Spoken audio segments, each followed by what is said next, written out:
Tekana umunezero ntangere vyo gusubira kubana namwe muri iki gitondo co kuwa gatanu kw'itariki ya 16 Myandagaro 2024, aho muherereye hose turabahaye kaze abari mu Burundi mu bice bigiye bitandukanye yaba i Bujumbura, Igitega hamwe no mu zindi ntara. Turabahaye kaze kandi turabaramutsa abari mu bihugu bihana imbibe n'u Burundi, namwe mutwumviriza turabakengurukiye cane kandi turabahaye kaze n'abari ku migabane ya kure nka Amerika, Aziya, Australia hamwe n'Uburaya. Namwe rero ntimuze gucikwa n'aya makuru tubazaniye. Ni inkuru nziza rero iramutse ivugwa mu gihugu c'u Burundi tuza kugarukako. Murabizi ko tugaruka ku nkuru nyinshi ziba zivugwa mu butungane hagati y'akazina muntu, umutekano, biba bivugwa mu kibano, imigenderanire y'u Burundi n'amakungu, itangazwa n'abategetsi, ingingo n'amatangazo bigenewe abenegihugu hamwe n'ayandi menshi y'ibivugwa ku mbuga ngurukana bumenyi hamwe n'ibimenyesha makuru bitandukanye, tibagiye kandi n'ayandi makuru avugwa irya nino tuba twahawe n'amasoko yacu. Inkuru nziza ratuza kubagezaho nirabana n'ubutungane. Umumenyesha makuru Florian Irangabiye mwese mwakunze agiye kurekurwa kw'itegeko ry'umukuru w'igihugu ku munsi w'ejo ku mugoroba rero niho ryasohotse. Turaza kubagezaho ibirimwo mumenye rero uko vyoba vyifashe. Tubibutse ko Florian Irangabiye yahawe ikigongwe n'umukuru w'igihugu mu gihe sentare yari yamwagirije icaha co kuvogera imbibe z'ubutaka bw'igihugu, ari naco yagirizwa kuva gifatwa muri 2022 tariki y'indwi Rusamba 2023. Sentare y'iyungurizo ya Mukaza nayo yaremeje igihano c'imyaka 10 ngo kugira ngo Florian Irangabiye afungwe. N'inyuma yaho rero n'umumenyesha makuru yaciye yitura sentare nanyuzwa mu gisata ca Gasamburamanza. Muri aya makuru rero turaza kugaruka kuri iryo tegeko ry'umukuru w'igihugu ryo kurekura Florian Irangabiye. Ni inkuru rero abarundi hamwe n'abandi benshi bakurikiranye inkuru yiwe bakiriye neza. Turaza kubigarukako bimenyesha makuru yaba ivyo mu Burundi yaba mpuzamakungu za BBC, za radio Ijwi rya Amerika, byose biriko biragaruka kuri iyo nkuru nziza. Natwe rero tugiye kugarukaho ku buryo burambuye. Fyonda kuri subscribe canke sabone niba utari wafyondako, wibuke no kubisangiza bagenzi bawe kugira badacikwa n'amakuru yose tubagezaho. Turabahaye kaze. Turaza kugaruka rero no ku yandi makuru ariko aravugwa mu bice bitandukanye.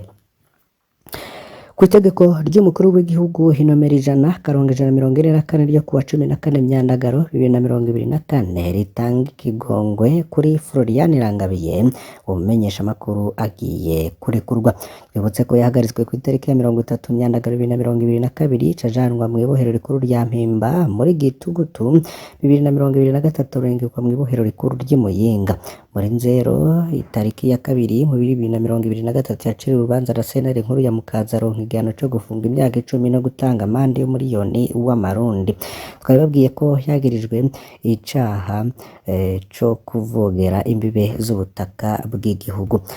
Itegeko ry'umukuru w'igihugu rikaba ryemeza ko hashingiye ku ngingo zigiye zitandukanye. Umukuru w'igihugu rero bikaba yasinye kuri iryo tegeko harimo umurongo ugira ati: après analyser la requête introduite par la détenu condamné Irangabiye Florian, décrète article 1 au terme du président décret bénéficie de la remise totale des peines Madame Irangabiye Florian.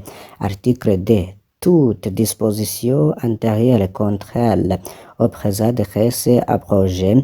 Article 3, le présent décret était venu le jour de la signature. Fait acte égal le 14 août 2024. Evariste Ndayishimiye, président de la République, akaba ari we rero yarisinyeko. Murumviriza ko rero Florian Irangabiye agiye kurekurwa. Ibimenyesha makuru rero bikaba vyagize ico bishikiriza ndetse n'inkuru ziriko zirandikwa ku bwinshi.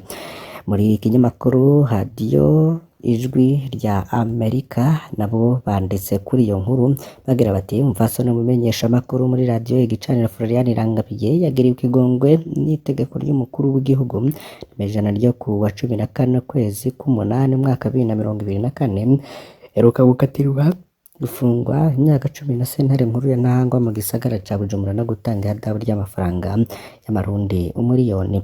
Florian Yangabiye yari yafatiwe mu gisagara ca Bujumbura kw'igenekezo rya 30 kwezi k'umunani 2022 agiye mu rubanza rw'umuryango avuye mu gihugu c'u Rwanda aho yari yasanzwe aba, yaciye aja gufungirwa mw'iperereza ry'u Burundi aho yavuye yagirizwa kuvogera imbibe z'igihugu no gukorana n'imigwi y'iterabwoba. Yangabiye rero akaba yaravuye mw'iperereza yimurirwa mw'ibohero rikuru rya Mpimba mu gisagara ca Bujumbura aho yavuye yimurirwa mw'ibohero rikuru rya Muyinga mu buraruko bw'u Burundi.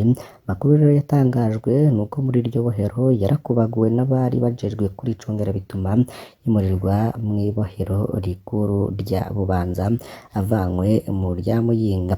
Abo bakorana muri radio y'igicaniro na kamwemwe ntangere kubona aho menyesha amakuru rero tasiba kuvuga ko yazira umwuga wiwe agirirwa ikigongwe n'umukuru w'igihugu, ndetse iryo tegeko rikaba rihagarika ivyaha vyose yari yaragirijwe nk'uko twabigarutseko. Ni inkuru nziza rero abantu benshi bakiriye neza cane, nawe gira ico ushikiriza. Inkuru tukaza no kubandanya kuyigarukako uyu munsi wose, ntimuze gucikwa.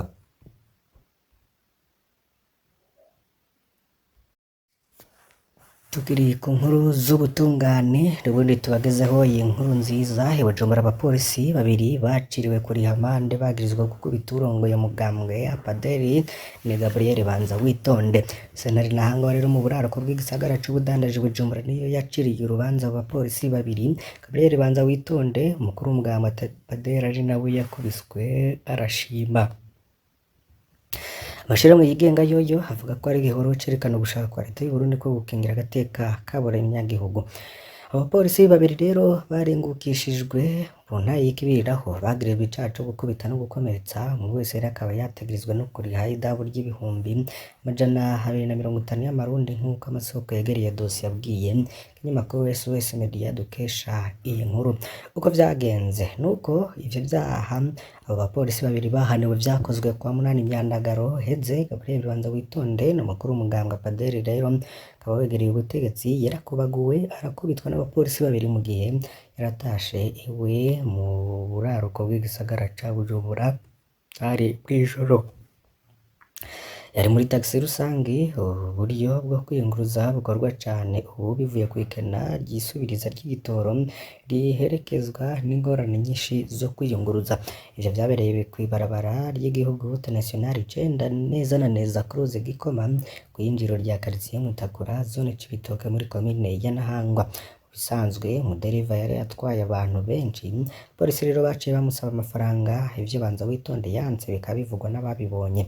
Uwo mukuru w'umugambwe wa polisi rero ngo bategerezwa no guca amande bakurikije itegeko rigenga uruja n'uruza mu mabarabara aho kwaka ibiturire. Nyuma rero yo gukubitwa, Banza Witonde yajanwe mu gasho ka zone Kinama imbere yo kurekurwa bukeye. Amashirahamwe yigenga arakorera mu Burundi n'abandi bakora imigambwe bavuga ko ari ihonyangwa ry'agateka kazina muntu, bagahamagarira igendereza kugira ico rikoze. Vyatumye rero n'abapolisi babiri bahagarikwa.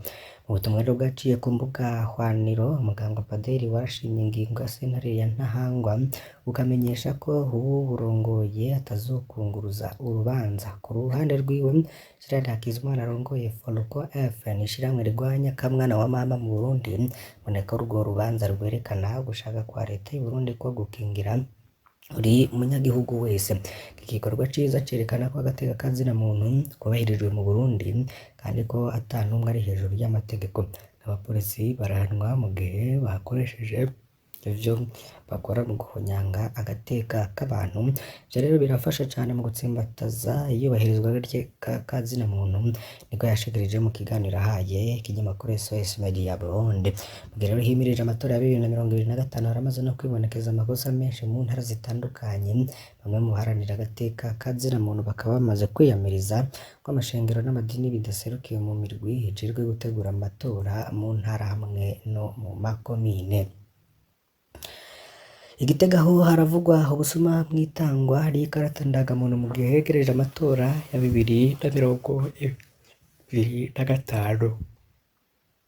Mu nama yo gutegura ishirwaho ry'abagize imirwi yigenga ijejwe amatora mu makomine yabaye ku munsi wa kane ku mugwa mukuru wa politiki Gitega, Musenyeri Evariste Nijimbere arongoye Diocese Anglikani ya Buhiga yari yamirije ubusuma buriko buraba muri iki gihe hegereje amatora. uwo musenyeri haramaze kuboneka abantu bafise indangamuntu zibiri canke zirenga. Kubwiwe rero ngo umuti ni ikarata ndangamuntu ikozwe ku buhinga bwa none ariyo yotegerezwa guhasha uwo mugenzo. Musenyeri Nijimbere akaba amenyesha ko ikiringo catanzwe kuva ku wa 12 gushika ku wa 16 Myandagaro kugira ngo hatangwe amadosiye ku bagize imirwi y'amakomine yigenga ijejwe gutegura amatora sesi ni gito cane ko kubwiwe ko bategerezwa kurondera impapuro zerekana aho baba. Daniel Manirakiza arongoye umugambwe Sahwanya Frodebu mu ntara ya Gitega nawe rero avuga ko adatahura akamaro k'impapuro zerekana aho umuntu aba, akamenyesha ko urwo rupapuro rutari ku rutonde rw'izitegerezwa gutangwa kugira ngo umuntu abe mu murwi sesi. Mu gihe rero umuryango w'abayisilamu utaserukiwe haba muri seni canke sepi, urongoye umuryango w'abayisilamu mu Burundi Komibo mu ntara ya Gitega Rizad Minani asaba ko umuryango userukirwa cane mu masesi. Ku ruhande rw'ejo kw'izina ry'ishirahamwe Ajab Gitega Prote icura buhoro teraka mu rwaruka kudasubira kumviriza abanyapolitiki rero babwira gukora ibidakunda, akaba yasavye kubungabunga amahoro n'umutekano mu vyo bazokora vyose. Yishura rero ku bibazo vy'abari muri iyo nama, mukuru wa sepi Gitega ni Joseph Maniraho yavuze ko urupapuro rwerekana aho umuntu aba rutatuma umuntu akurwa ku rutonde muri sesi, ariko ko bose badategerezwa gushirwamwo kuko ibibanza biharuye kandi ari bike cane. Ibitegerero bikaba biva kuri 5 gushika kuri 7 bagize umurwi sesi. Intara nayo nshasha Gitega ifise makomine 9 ikazoba rero ifise abantu 63 bagize sesi. Bwa Joseph Maniriho arongoye sepi Gitega abashimwe bazomanikwa ku migwa mikuru y'amakomine bazorahira rero kuwa 29 Myandagaro tangure kuja mu mabanga kuwa 2 Nyakanga 2024. Ariko rero ry'abazotora rikaba ritegekanijwe kuva kuwa 22 gushika kuwa 31 Gitugutu 2024.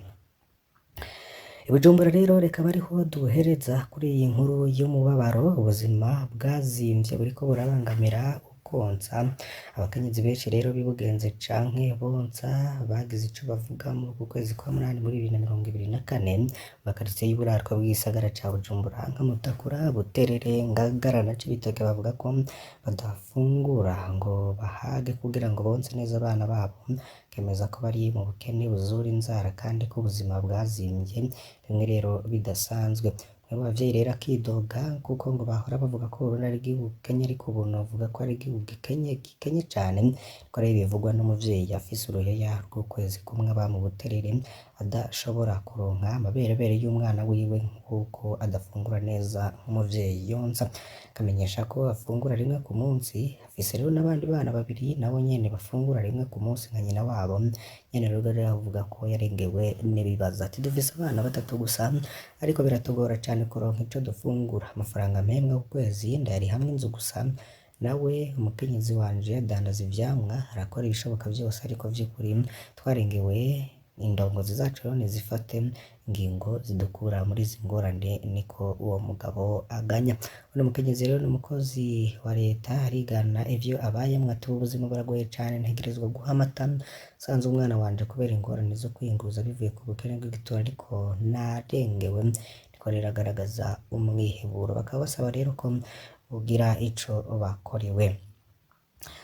Turabakengurukiye cane mwe banywanyi mudahwema gukurikira ibiganiro n'amakuru tubagezaho. Kuri uyu munsi wose turaza kubana mu makuru n'ibiganiro bitandukanye. Imana ibahezagire.